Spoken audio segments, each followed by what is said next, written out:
welcome to a very special edition of Globe Watch with me, Charles EBUNE. Her imaginations, her actions, her words, her writings, and the institution she personalizes has a lot of impact to billions of people across the world. She was the 27th Minister of Finance of the 5th French Republic and happens to be the first ever female Managing Director of the International Monetary Fund. Her name, Christine Lagarde. What does she make of the Cameroonian economy at a time of a very difficult security context?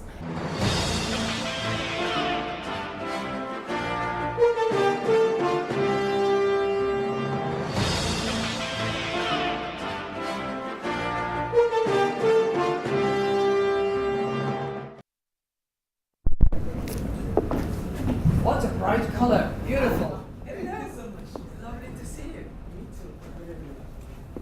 Somebody must have my bags, right? The Managing Director of the International Monetary Fund, Christine Lagarde, welcome to Globe Watch. Thank you. What do you make of the Cameroonian economy, especially with budgetary chaos estimated at some 3,811 billion CFA francs? You know, I would observe that the Cameroon economy is facing a double shock. A security shock, which has humanitarian aspects, but also fiscal consequences, first. And second, a very brutal and probably, unfortunately, sustainable oil shock because of the much lower prices, which have declined by about 70% in the last 18 months. And in spite of those circumstances, because Cameroon has a diversified portfolio of exports and is a quite resilient economy, the Cameroon economy has been able to deliver 6%, or nearly 6% growth in 2015, and we forecast it to grow again at close to 6% in 2016. So it's not bad at all compared with the sub-region average growth, which is around 2.5%. For some years now, Cameroon has embarked on the program budget, and in the middle of that budget, the government introduced a special program of roughly 925 billion CFA francs. Do you think that we are on the right track of the program budget? Our recommendation to Cameroon, as well as to other countries of the sub-region, is to certainly continue to spend on projects, but to do so in a much more selective way than it did in the past. When you have less resources, you are much more picky about which project you're going to invest those scarce resources into. So that's recommendation number one. Number two, you have to look at alternative sources of financing. Not everything can be financed on budgetary funding. Alternative sources have to be looked at by way of reasonable borrowing at concessional terms, preferably, by way of syndicated loans that are also at good, decent terms, by way of participation of the private sector, which has to be called upon in order to participate in the equipment of the country. So I think that's where Cameroon is at the moment. It has to continue to invest. It has some means to do it, but not as much as it did in the past. So it has to be more selective, and it has to really select those projects on the basis of the added value for the economy and the multiplying effect that it will have. We are facing a severe security threat from Boko Haram amidst falling oil prices, and this nation has embarked on the 2035 vision. Is it realistic under the current economic circumstances? You know, it's very difficult to predict what will happen in 2035, but equally it's very important to have a goal and an ambition. So to set a goal high and to try to reach it is commendable. What will happen to the price of oil? Forecast is probably not particularly bright for the near future or for the medium term, but the terms of the economic exchanges in the coming 20 years, I cannot predict. Nobody can predict, but you can set high goals. Probably our last question. The CEMAC zone growth rate fell from about 4% to about 2.2%. And there are some rumors that some countries want to leave the CFA franc. Are we heading towards an economic disintegration? I would certainly hope not. I think the monetary zone has been extremely helpful to keep price stability. If you have an inflation which is at around 2.5% at the moment in the sub-region, it's actually really beneficial, particularly for the people that are most in need. High inflation, price instability, a monetary policy that is at odds with the rest of the zone would certainly not help in the context of those big exogenous shocks that are hurting the zone at the moment. 2 is bad enough, you don't want to add a third one. Mrs. Lagarde, how will you like to be remembered when you are leaving the IMF, finally? I'm not about to leave the IMF finally, thank you. Okay. Christine Lagarde, the Managing Director of the International Monetary Fund, thank you very much for being guest on Globe Watch. Makta Diop, thanks very much for accepting our invitation. Thank you, Charles, for receiving me on your...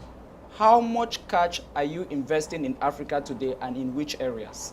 We've been investing this year. The World Bank has been lending $10.6 billion to African countries, which is $10.2 billion of our IDA window, which is quasi-grant, and 0.4 in IBRD, which is a country which are middle-income countries. And the share of lending to a middle-income country will increase because Africa is growing and the country are becoming richer.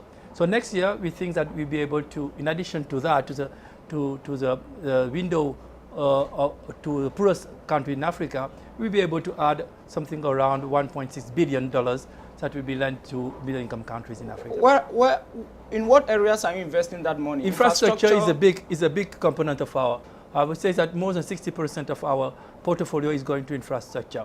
It's infrastructure because today one of the constraints to sustaining growth and to increasing productivity in Africa is the infrastructure gap. We don't have enough energy. Just picture the things. There are some countries which are producing electricity at 45 cents a kilowatt. Or you go to some part of the world, it's around 6-7 cents. How that country can be competitive if it doesn't solve that issue? So this is the kind of question that we're trying to tackle. But there is a good thing in Africa, is that we have the solution here in the continent. And what I visited yesterday in Lampangar is a type of solution that we are thinking about for the continent. Harvesting the potential of the African continent to bring solutions and to help really the continent as a whole to sustain growth and to be able to be part of the worldwide competition and to be able to take a larger share of the world economy. As we speak, this is already happening. When the GDP of Nigeria was rebased, it was increased by 80%. When the GDP of Ghana was rebased, it was rebased around 60%. So not only things are happening in Africa, but the picture are not telling the full story. The full story is even rosier than what the current numbers are telling us. The Kofi Annan report says that $50 billion yearly, about $80 billion lost to wars since 1990. Investments about 80 billion, about 30% of that money is left. How are you going to help African countries, the World Bank, to make sure that that money remains in Africa and it is used to trigger people impacting growth? Exactly. This is something that head of state themselves ask us to work with. It's a concern. It's a concern that such an amount of money is illegally moved out of the continent. If it was on a legal basis, that would not be a problem because it is normal to be able to repatriate benefit when you're making investment. But we're talking about is illegal flows of resources. And it takes many components. One of them is the receiving countries. And the G20 have started working on this already. They're starting to tighten up their regulation to ensure that the financial sector doesn't encourage, doesn't support this flow of illegal resources. On the other side, African countries have asked for the report that President Thabo Mbeki also was involved in it, to be able to identify the condition under which we can stop this flow. Both of these have something in common, is the financial and banking sector regulation. As you know, the 2008 crisis shows that those fragilities are not only linked to African countries, but there is more regulation that needs to be included to be able to control some of the transaction and some of the... So there is an agenda which is right now going on, and I believe by the end of this calendar year, the G20 and African countries will be able to sit around the table and set a common agenda and be able to implement a certain number of measures that will improve the governance in the financial sector and also create incentive for this money not to move out. But this will really, it begs another question, is that how can we increase the level of returns of investment in Africa and reduce the uncertainty, the perception of risk that people have of investing in Africa. And that's something also that the progress has been made, and the World Bank is working with those countries to make sure that really the way they are reading the risk of investing in Africa is linked to the reality of economic development. And today there is still a perception which doesn't reflect really the real risk which is attached to investing in Africa. One but last question, Mr. Vice President. Africa's economic perspectives have changed. There is a power shift from South Africa being the economic giant of the continent to Nigeria, according to current statistics. How is the World Bank managing these new economic shifts in Africa? We're managing by working with everybody. You know, when what you want to see is to have actually more and more of the Nigeria, Certainly, South you listen Africans. more to Nigeria now more than to South Africa. I listen to everybody. I listen to everybody equally, and it's a very important point. We are cooperative in our institution, and we believe that every country should be treated equally. It's not because a country is temporarily facing some difficulty or have an income per capita which is lower than another country that it should be treated differently. So I believe strongly the same. We believe that African countries should be treated equally when it talks to international affairs, because the basis of the treatment should be the sovereignty of a country and not the level of incomes generated by the country. Okay, finally, the BRICS just created an alternative bank in which, when I watch CNN and BBC, they call it an anti-dollar institution, anti the World Bank or the Bretton Woods institution in general. This new bank created by South Africa, China, Russia, Brazil, India. Certainly the World Bank will be running out of clients very soon in the years coming. There is space for everybody, everybody. Okay. Do you think that today one can finance all the needs of Africa economic development? The needs are huge, are immense. So there is space for new BRICS banks, there is space for the World Bank, there is space for bilaterals, there is space for the capital market, there is space for everybody. And as African, we should just welcome everybody as long as it helps us growing. And I lived 3 years in Brazil. I was director for the World Bank in Brazil. I am not sure that what is mentioned in the paper is the way BRICS countries are seeing it. I don't think at all that they're seeing their bank as being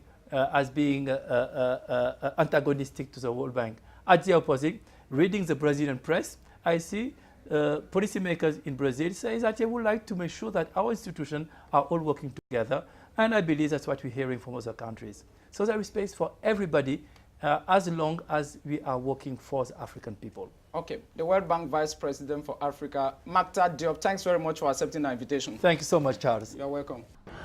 Joseph Sepp Blatter, welcome to GlobeWatch. Thank you, with pleasure.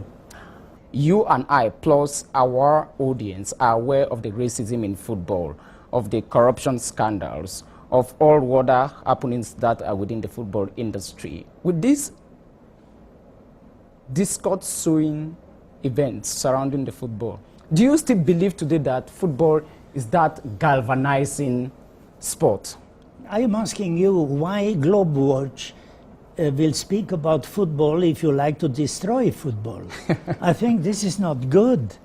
This is really not good. I am here to answer your questions, but you try to destroy football. I have asked any head of state, what is football doing today in this perturbed world where belligerent situations are everywhere, even now in Europe? Belligerent situations. What is football doing? connecting people, giving these people emotions and hope. They play football. They play football in Syria. They play football in Afghanistan. They play football in Europe now, in the Ukraine. Everywhere football is played, bringing people together. Maybe there should be a football match between Ukraine and Russia, and that can easily solve the problem. The way I understand from you. I think there would be. There could be. Football has always brought people together. And you know, football is also an organization, or the whole football world is now not only on social, cultural part, it's also a big economic factor in the world. And where there is a lot of money, there may be some misconducts by people. Your opponents, like your friends, told me that you are very disciplined, that you are very transparent, that you are very democratic, that you like good governance. Do you confirm all those qualities of yours as told me by the few ones I interviewed? Definitely, and you came to governance. I am the governor of football, and that's why I don't go into the details. So you accept that all those qualities, you possess them? If you say that, why should I say no? Okay, each month I earn 219,000 francs EFA, that is $438. Can the world know the salary of a FIFA president? I have not a salary because I am out of the age where you get the salary. At 78, you no longer get a salary. So I am only identified, and we have a special committee for compensation. If they want to do something, they will do it in transparency. Okay, Mr. President, thank you very much for accepting our invitation. But before we separate, but you earn a lot of money, huh? Lord Sebastian Coe, welcome to Globe Watch. Thank you very much. If you read the headlines from the sports industry, it is bribery, it is doping allegations, it is a well of corruption. I don't know any area of human activity where from time to time people don't step beyond the reasonable boundaries, the boundaries that we accept. It happens in business, it happens in academia, it happens in the media. It happens in financial services industry, it happens in culture and arts. We're no different. We have had our problems, absolutely, and nobody is remotely going to deny that. But the overwhelming number of people that are involved in our sport do so and give their time free. They're volunteers, they're coaching every day of the year, they're providing opportunities for young people.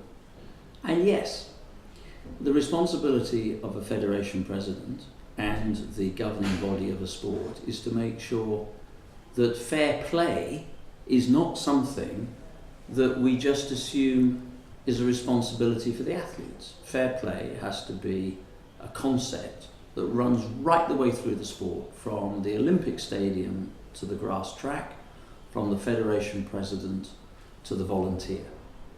And yes, good leadership, good presidency is about dealing with those issues, but I don't accept that the sport is corrupt from top to bottom. Of course it isn't. I don't accept that any more than I think that all politicians are corrupt, or all businessmen are corrupt, or all academics are corrupt, or all people in the media are corrupt. We have to have some proportionality here. But yes, you're quite right. The headlines in the last few months have been disfiguring headlines for sport, and for those of us who believe in the power of sport to impact and imprint good values on young people. That doesn't make our sport rotten from top to bottom, but it does, you're right, you're absolutely right. I was FIFA's first ethics committee chair. I had to step down actually quite shortly afterwards because of course England were bidding for the World Cup and it would have been inappropriate. To avoid conflict of interest? Yeah, I walked away because I wanted to help. Now when you were inside, what did you find wrong with the management of FIFA? What you've got to remember is our responsibility was to set this up from a standing start, so we really didn't have the opportunity to investigate anything. And actually the role of an ethics committee is not to investigate of its own volition. The role of an ethics committee is to look at accusations and concerns that are sent to them. So that is a question that I'm not really in a position to answer because I wasn't really there long enough. We were just setting up the mechanism for the structure. Okay, let me take a question which has to do with coaching in athletics in particular. And you know the problems that the coach of Mo Farah is under pressure now in England. And you said that Alberto Salazar a few days ago should come out and talk. How clean are you to coach others when it comes to morality in this business? What gives you the moral authority to tell others that if they are in difficulties, that they should come clear and say what is wrong? No, the question I received from a British journalist was a very good one. It was, what do you think of the situation? And I said, allegations have been made. I'm sure that Alberto Salazar will want to respond to those allegations. He has. He's produced a 12,000-word rebuttal over 28 pages. And it's now for the athletes that Mo Farah, that Alberto Salazar coaches, to make a judgment about that coaching relationship. What are your plans of innovation to increase the revenue generated by the Athletics Federation? I think there are two things we need to like Africa of 54 different federations that have very different challenges economically, socially, culturally, sportingly, that we can't just say that what works in Egypt or Algeria or Kenya necessarily works in Cameroon. Okay. So these are the sorts of things that I want to do, but it's fundamentally about decentralizing our sport and working more closely with the member federations to secure greater levels of funding and programs that meet local need as defined by local people, rather than me sitting as a president in the centre saying, you must do this to run your sport. Sure. Lord Cole, the former chairman of the 2012 London Olympics, thanks very much for accepting to be guest on Globe Watch. Thank you, I've enjoyed the interview. Thank you. You're welcome. Thank you. The president of the International Committee of the Red Cross, Peter Moore, welcome to Globe Watch. Thank you very much for having me and for your interest in the work of ICRC. Let me just give you statistics of your 2014 report. Over 26 million people had better access to potable water. You have about 9 million others who received basic assistance in terms of food.